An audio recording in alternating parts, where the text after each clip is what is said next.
नमस्कार शेतकरी मित्रांनो, मी कृषी मित्र प्रकाश घुगे आणि आज आपण आलेलो आहे तर मंगरुळपीर येथील हसनभाई यांच्या हसनभाई औरंगाबादी यांच्या या शेतामध्ये. तर यांच्याकडे 4 एकर क्षेत्र आहे सोयाबीनचं.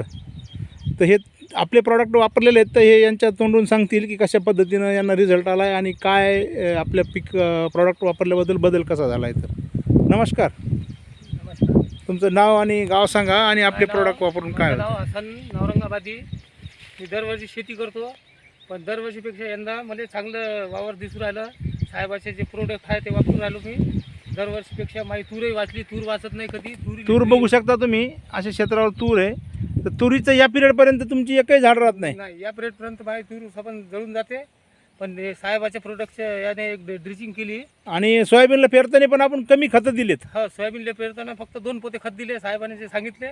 त्याचे प्रोडक्ट घेतले आणि आपल्या जवळचे 2 खताच्या 5 किलोच्या बॅग न्यूट्रीबॉल 2 बॅगा घेतल्या न्यूट्रीबॉल करून. आणि सोयाबीनला 2च फवारण्या झाल्या. सोयाबीनला 2 फवारण्या झाल्या. तर कशा प्रकारे शेंगा लागल्या जरा लोकांना दाखवा आणि रिझल्ट कसा आहे दाखवा ना थोडं. हो, गैरसालीपेक्षा दीडीने माल दिसून राहिला शेंगा. तुम्ही बघू शकता.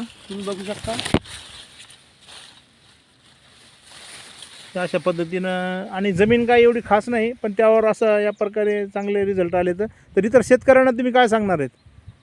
तरी मी सांगतो शेतकऱ्यांना असं म्हणणं आहे की साहेबाचे जे प्रोडक्ट आहे लय फायद्याचे आहेत. एखाद्या एकरवर तरी आपण वापरायला पाहिजे. हो, आपण वापरून पहा एका वेळी. दरवर्षी एरी तो आपण फवारणी करतो, पण साहेबाच्या प्रोडक्टच्या हिशोबाने फवारणी करा. दरवर्षी तुम्हाला किती सोयाबीन होत आहे आणि यावर्षी काय. 4चा 5च्या ॲव्हरेज बसते दरवर्षी. बस 5च्या वर ॲव्हरेज बसत नाही. 4-5. आणि यावर्षी अशा शेंगा आहेत तर किती होईल एक अंदाज. असा अंदाज आहे 8-9चा ॲव्हरेज बसत. ओके ओके, धन्यवाद. चला.